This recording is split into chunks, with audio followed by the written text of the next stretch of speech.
Hello friends, my name is Lokesh और आप सभी लोगों का मेरे channel study with Lokesh Washne में बहुत बहुत स्वागत है। आज मैं आप सभी लोगों के लिए हिंदी में उपसर्ग और प्रत्यय जो टॉपिक है उससे रिलेटेड वीडियो बनाकर लेके आया हूं और मुझे आशा है कि आप सभी लोगों को मेरी वीडियो ये बहुत बहुत पसंद आएगी। और वीडियो को आप पूरा देखें प्लीज, जिससे कि आपको पता चले कि इस वीडियो में है क्या और उसका यूज आप कहाँ कर सकते हैं।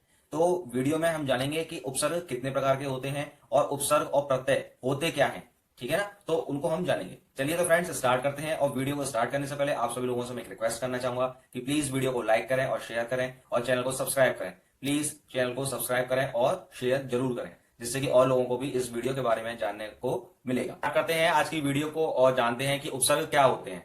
उपसर्ग वो शब्द होते हैं या शब्दों के टुकड़े होते हैं जिनको हम शब्दांश भी बोलते हैं, जिनका अगर हम किसी शब्द के आगे यूज कर दें तो उस शब्द का पूरा मीनिंग जो होता है, मतलब है, वो चेंज हो जाता है। तो उपसर्ग जो होते हैं वो शब्दों के आगे लगाए जाते हैं और प्रत्यय जो होते हैं वो शब्दों के लास्ट में या पीछे लगाए जाते हैं। उनसे जो नया शब्द बनता है और उनका जो मीनिंग होता है उसको हम प्रत्यय कहते हैं, ठीक है ना। तो इनका जो यूज है वो शब्दों को चेंज करने में, शब्दों का मीनिंग जो है उनको चेंज करने में किया जाता है। जैसे जो उपसर्ग होते हैं वो कई प्रकार के होते हैं, जैसे संस्कृत के उपसर्ग, उर्दू के उपसर्ग, अरबी फारसी के उपसर्ग या हिंदी के। तो इस तरीके से इंग्लिश के भी कुछ होते हैं। तो इनके बारे में हम जानेंगे और इनका यूज देखेंगे कि ये कहां कहां पर यूज होते हैं, ठीक है ना। चलिए फ्रेंड्स स्टार्ट करते हैं।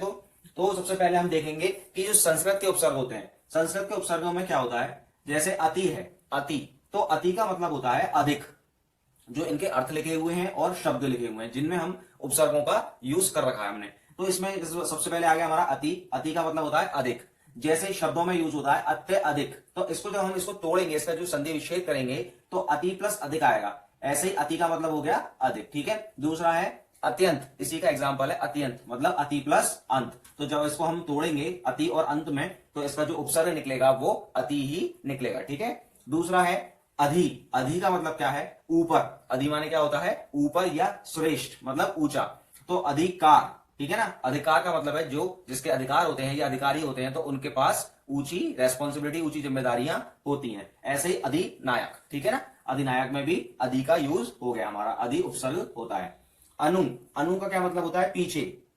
अनु का मतलब होता है, अर्थ जो होता है वो पीछे और समान भी होता है। जैसे अनुचर, अनुचर माने जो पीछे चलता है, ठीक है ना। या अनुकरण, जो किसी को फॉलो करता है। तो इसमें अनु जो है वो उपसर्ग है, ठीक है।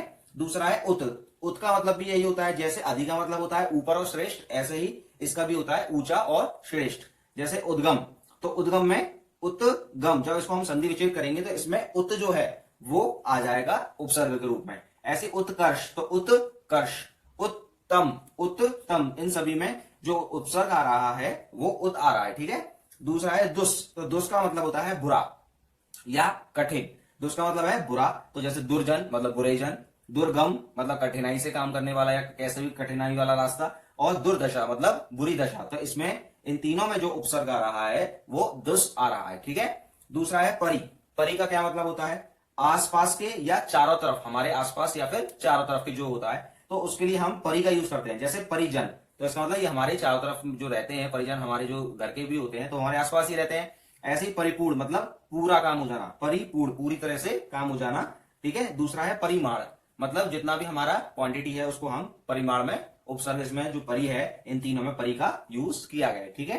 अब कुछ हिंदी के हमने एग्जाम्पल लिए जो हिंदी के उपसर्ग होते हैं, जिनमें सबसे पहले जैसे दू है। दू का मतलब क्या होता है, कम और बुरा। इनका अर्थ क्या होता है, कम और बुरा। जैसे शब्दों में हम यूज करते हैं तो दुबला, तो दुबला का क्या मतलब हो गया, जो कम है, मतलब पतला होता है। तो दुबला का मतलब होता है जिसका कम वजन हो।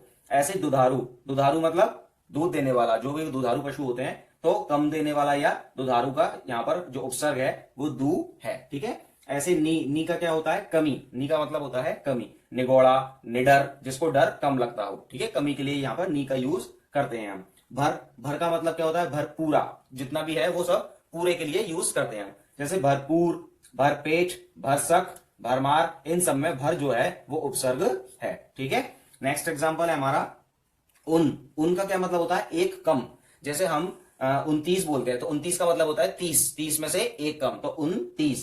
59, 59 मतलब 59, इसका मतलब हो गया 60 से एक कम। तो इसमें जो उन है उनका मतलब होता है एक कम, और यहाँ पर उन जो है वो उपसर्ग है क्योंकि इन शब्दों के आगे लगा हुआ है। अब पर पर का क्या एग्जांपल है, जैसे इसका मीनिंग क्या होता है, दूसरा या बाद का। ठीक है, पर का मतलब होता है दूसरा या बाद का। तो पर लोक मतलब जो लोग दूसरा हो। ठीक है, परोपकार दूसरों का हमें उपकार करना। ठीक है, तो पर और पर इसमें दोनों में उपसर्ग है। अगला है बिन। बिन क्या है, उपसर्ग। इसका मतलब क्या होता है, बिना या निषेध में, मतलब किसी चीज की मनाही होना। तो जैसे बिन ब्याह, जिसकी शादी नहीं हुई हो। बिन बादल, जब बादल ही नहीं है। ठीक है, तो बिना बादल के। बिन पाए, किसी चीज को बिना पाना, मतलब उस चीज को हमने पाया नहीं है। तो ये हमारे थे हिंदी के उपसर्ग। अब हम सीखेंगे कि अरबी के और अरबी फारसी के उपसर्ग और इंग्लिश के उपसर्ग क्या होते हैं। ठीक है ना, उनके एग्जाम्पल से हम समझते हैं। चलिए तो फ्रेंड्स, और फारसी भाषा से लिए गए हैं, उनमें से जैसे पहला एग्जाम्पल है कम। तो कम का मतलब होता है थोड़ा, हमें पता ही है ये चीज, जैसे कमजोर, कम अक्ल, कम वक्त। इन सब में जो कम आ रहा है वो उपसर्ग है, क्योंकि इन सबके आगे लग रहा है। और फ्रेंड्स मैं एक और चीज बताना चाहता हूँ, जैसे इंग्लिश में बहुत चीज हम समझ लेते हैं कि उपसर्ग जो होते हैं, उपसर्गों को हम इंग्लिश में प्रीफिक्स भी बोलते हैं, और जो प्रत्यय होते हैं उनको हम सफिक्स भी बोलते हैं। ठीक है ना, प्रीफिक्स और सफिक्स भी बोलते हैं। ठीक है, तो आप इससे भी अच्छे से समझ सकते हैं। अब दूसरा है हमारा एग्जाम्पल गैर। गैर का मतलब होता है निषेध। ठीक है, तो गैर हाजिर, गैर कानूनी, इसका मतलब दोनों ही चीजों में मना है। गैर का मतलब होता है निषेध हो जाना, किसी चीज की मना हो जाना। दूसरा है ना। ना का मतलब अभाव। ठीक है ना, किसी चीज की कमी हो जाना। तो ना का मतलब है नापसंद, ना समझ। ठीक है, कोई चीज पसंद नहीं होना और किसी चीज की समझ नहीं होना। तो ना का मतलब हो गया यहाँ पर ना मतलब अभाव। दूसरा है बद। बद का मतलब बुरा और बदनाम, बदमाश। ठीक है ना, तो ये इनके अर्थ हो गए, और ये इसके शब्द, इसके जो शब्द हैं वो यूज हो रहे हैं यहाँ पर। तो ये इसके शब्द हो गए। ठीक है, जैसे बद हो गया, बद यहाँ पर और यहाँ पर भी आ रहा है, तो ये हमारा उपसर्ग कहलाएगा यहाँ पर। सर, सर का मतलब है मुख्य। ठीक है ना, मतलब कोई चीज इंपॉर्टेंट होना, वो मेन होना। तो सरताज, सरदार और सरपंच, पंचों में जो सबसे ऊपर होता है उसको हम सरपंच बोलते हैं। ऐसे सरदार जो होते हैं उनको सबसे ऊपर बोला जाता है, जिसके, ठीक है, जिसका मुख्य आदमी होता है उसके लिए कहा जाता है। सरताज, जिसके ताज पर, सिर पर ताज हो, वो सरताज कहलाता है। मतलब मेन आदमी के ही तो सिर पर ताज होता है, इसीलिए सरताज यहाँ पर मुख्य का मीनिंग होता है। जब तक हम किसी शब्द का अर्थ नहीं याद रखेंगे तो हम उसका सही से शब्द का मीनिंग भी नहीं निकाल पाएंगे। ठीक है ना, तो इसीलिए हमें उपसर्ग जो होते हैं उनके हमें अर्थ भी याद रखने चाहिए। अब इंग्लिश के कुछ उपसर्ग हैं। इंग्लिश के क्या है, जैसे डिप्टी सहायक। तो डिप्टी जो होता है, डिप्टी कलेक्टर भी होता है, डिप्टी मिनिस्टर होता है। ठीक है, तो इसमें जो इंग्लिश की लैंग्वेज है उससे जो शब्द लिए गए हैं वो क्या है, डिप्टी।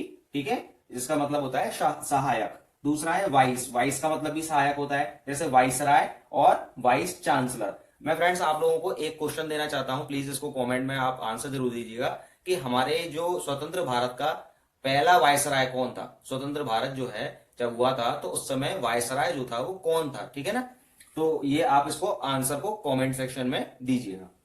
अगला है जनरल। जनरल का मतलब होता है प्रधान। ठीक है, जनरल मैनेजर होता है, जनरल सेक्रेटरी होता है। तो ये सब जो होते हैं वो उपसर्ग होते हैं, जिसमें जनरल जो है वो उपसर्ग आएगा पूरा शब्द। ठीक है, हेड जो होता है, हेड का मतलब मुख्य है। ठीक है, हेड मास्टर होते हैं स्कूल्स में, और किसी भी डिपार्टमेंट में हेड क्लर्क भी होता है। अगला है चीफ। चीफ का मतलब प्रमुख, मेन आदमी होता है। ठीक है, तो chief minister, chief engineer, chief secretary. तो ये सब जो है वो क्या है, उपसर्ग हैं, जिसको हमने इंग्लिश भाषा से लिए हैं। अब हम जानेंगे कि जो प्रीफिक्स होते हैं, मतलब सॉरी सफिक्स जो होते हैं, प्रत्यय जो होते हैं वो क्या होते हैं। तो प्रत्यय को, प्रत्यय जैसे उपसर्ग जो होते हैं वो आगे लग रहे हैं शब्दों के, और प्रीफिक्स जो प्रत्यय आएगा वो क्या लगेगा, शब्दों के लास्ट में लगेगा, मतलब पीछे लगेगा, और उनका जो मेन मीनिंग है उनको चेंज कर देगा। तो वही हमारे क्या कहलाते हैं, प्रत्यय कहलाते हैं। जैसे कि उनको जानते हैं, चलिए फ्रेंड्स। प्रत्यय जो होते हैं वो शब्द होते हैं जो किसी भी शब्द के पीछे लगाकर उनका मीनिंग चेंज कर दें, तो उनको हम प्रत्यय बोलते हैं, या फिर उनको हम सफिक्स भी बोलते हैं इंग्लिश में। ठीक है, तो उनके अगर हम कुछ एग्जांपल लेते हैं, वो भी कई कई तरीके के होते हैं। जैसे एक तो होता है तत्सम प्रत्यय, एक होता है हमारा तद्भव प्रत्यय, देशज प्रत्यय, अंग्रेजी शब्द, अंग्रेजी भाषा से जो लिए गए हैं प्रत्यय, और अरबी फारसी से भी लिए गए हैं। तो इस तरीके से अलग अलग अलग अलग भाषाओं से जो शब्द लिए गए हैं, और उनका जो किसी भी शब्द के पीछे लग जाना और उससे कोई मीनिंग चेंज हो जाना, वो प्रत्यय कहलाता है। आइए उसका हम कुछ एग्जांपल्स देखते हैं और देखते हैं कि ये कैसे यूज होते हैं। सबसे पहले इत। ये हमारे कुछ तत्सम शब्द हैं जो कि संस्कृत में जैसे कि तैसे होते हैं। ठीक है ना, तो इत हो गया। इत का मतलब होता है उक्त, युक्त। युक्त मतलब पुष्पित, फलित जो पुष्प से युक्त हो, मतलब उसमें पुष्प हो, फूल हो, ऐसे ही फलित जिसको फल युक्त हो, मतलब फल से मिल गया हो, उसका परिणाम मिल गया हो। ठीक है। अगला है एक। एक क्या होता है, एक विशेषण की तरह यूज होता है, एडजेक्टिव की तरह यूज होता है, जैसे दैनिक, ठीक है ना, डेली बोलते हैं इंग्लिश में, और वैज्ञानिक, साइंटिफिक बोल सकते हैं, ठीक है ना। तो ये क्या है, एक एडजेक्टिव की तरह होते हैं और कभी कभी इनका संज्ञा में भी यूज हो जाता है, तो इसीलिए ये विशेषण और संज्ञा की तरह होता है, इनका कोई मीनिंग नहीं होता, अर्थ नहीं होता है एक का। अगला है कार। कार का मतलब होता है लिखने वाला या बनाने वाला, कोई भी चीज करना है, ठीक है, काम करने से। पत्रकार, वो पत्रकार जो होता है वो खबर बनाता है। जानकार, ठीक है ना, तो जानने वाला। इस तरीके से क्या होता है, कार का मतलब जो है वो क्या होता है, लिखने वाला या बनाने वाला होता है। अगला है जीवी। जीवी का मतलब होता है जीने वाला, ठीक है ना, जीवी का मतलब है जीने वाला। तो परजीवी, तो दूसरों पर जीवित रहता हो। लघु जीवी, ठीक है, ये इन सब में क्या आ रहा है, प्रत्यय। जो जीवी है वो प्रत्यय है, इसमें क्या है, कार है लास्ट में, इसमें इक है, ठीक है, इसमें इत है, इत, फलित, इत, ठीक है। अब है वान। वान का मतलब है वाला, कोई काम करने वाला, जैसे गुणवान, तो गुण वाला, ठीक है, इसमें वान आ गया। धनवान, धन वाला। बलवान, बल जिसके पास बल हो। और रूपवान, जिसके पास जो रूप वाला हो या रूप हो, ठीक है ना। अब है तत्सम, तद्भव वाले, ठीक है, ये तो अभी हमने पढ़े थे तत्सम वाले प्रत्यय। अब है तद्भव, जो कि हिंदी में आकर संस्कृत से जो शब्द लिए हैं और उनको हमने हिंदी में लाकर चेंज कर दिया है, तो उनको हम बोलते हैं तद्भव, ठीक है, तद्भव शब्द बोलते हैं। अब इनमें से हमारे कुछ प्रत्यय हैं, जैसे अंगड़। अंगड़ जो क्या है, हमारी हिंदी भाषा में जो हमने बना लिए हैं अपने हिसाब से, तो इसका मतलब भी होता है बाला, जैसे बतंगड़, ठीक है, बात बनाने वाला, बतंगड़ हो गया। अंतु, अंतु का मतलब भी बाला होता है। रटंतु, घुमंतु, ठीक है। आलू, आलू का क्या होता है, करने वाला, कोई काम करने वाला, जैसे झगड़ालू, तो झगड़ा करने वाला। दयालु, दया करने वाला। इन, इन जो होता है वो स्त्रियों के लिए यूज होता है, जैसे जुलाहिन, जुलाहा की जो पत्नी होती है उसको हम जुलाहिन बोलते हैं। ठकुराहिन, जो ठाकुर ठाकुर की पत्नी होती है उसको ठकुराइन बोलते हैं। पुजारिन, जो पुजारी की या प्रीस्ट की होती है, वो जो वाइफ होती है उसको हम क्या बोलते हैं, पुजारिन बोलते हैं, ठीक है। अब है जा। जा का मतलब होता है जब लास्ट में किसी शब्द के जा लग जाए तो उसका मतलब होता है जन्मा हुआ, जैसे भतीजा, ठीक है, भतीजा बोलते हैं। भांजा होता है, आत्मजा होता है, तो ये सब, इन सब का मतलब होता है जन्म लेने वाला, ठीक है। अब हम जानेंगे कि फ्रेंड्स, अब हम देखते हैं कि देशज प्रत्यय क्या होते हैं। जो देश के हैं, अपने ही देश के हैं, उसको देशज प्रत्यय बोलते हैं, ठीक है ना। जैसे एग्जांपल है अक्कड़। अक्कड़ का मतलब होता है बाला, ठीक है, जैसे घुमक्कड़, पियक्कड़, बुलक्कड़, ये सब क्या होते हैं, हमारे देशज प्रत्यय लगे हुए हैं। इसमें अक्कड़ जो लगा है, लास्ट में जो कड़ लगा हुआ है, अगर हमें एक एग्जाम्पल दूं, नेहा कक्कड़, तो वो क्या है, लास्ट में कक्कड़ आता है उसमें भी, तो वो भी क्या है, एक प्रत्यय है, ठीक है। अब है अड़। अड़ का क्या होता है, अंधड़, भुक्कड़, ठीक है, इनका मीनिंग नहीं होता है क्योंकि ये हमारे देश में ही है और बना लिए गए हैं, तो इनको इनका जो मीनिंग है वो हम नहीं निकाल सकते। जैसे अंधड़, अंधड़ हो गया, भुक्कड़ हो गया, जिसको भूख लग रही हो, ठीक है ना। दूसरा है आटा। तो आटा का मतलब जैसे खर्राटा, फर्राटा, ठीक है, तो इसको हम अपनी भाषा में बोलते हैं और इनका कोई मीनिंग नहीं होता है यहाँ पर, ठीक है। अब है ईयल। ईयल का क्या है, जैसे अड़ियल, डड़ियल, तो डड़ियल जो अड़ रहा हो, ठीक है, डड़ियल जिसकी दाढ़ी हो, तो उसको हम डड़ियल बोलते हैं, ठीक है। अब है अरबी और फारसी भाषा से जो हमने शब्द लिए, जैसे आना। आना का क्या हो गया, जुर्माना, दस्ताना, ठीक है, तो इनमें लास्ट में क्या आ रहा है, आना आ रहा है। खोर, खोर क्या होता है, जैसे गमखोर, जिसको गम हो गया हो। रिश्वतखोर, जिसने रिश्वत ले ली हो। घूसखोर, घूसखोर को भी रिश्वतखोरी बोलते हैं, ठीक है। गार, गार का क्या है, परहेजगार, मददगार, इनमें भी लास्ट में जो गार आ रहा है वो क्या है, प्रत्यय होता है। अब है अंग्रेजी भाषा से हमने कुछ शब्द लिए हैं, कुछ प्रत्यय लिए हैं, जिनको हमने ऐसे समझ सकते हैं, जैसे इज्म है। इज्म का क्या मतलब होता है, वाद होना, मतलब किसी चीज के बात, अपनी मत रखना, कोई बात रखना। जैसे कम्युनिज्म हो गया, कम्युनिटी से बन गया कम्युनिज्म। बुद्धिज्म बन गया, ठीक है, एक उसका अपना एक मत है, बुद्ध, बौद्ध धर्म का अपना एक मत है।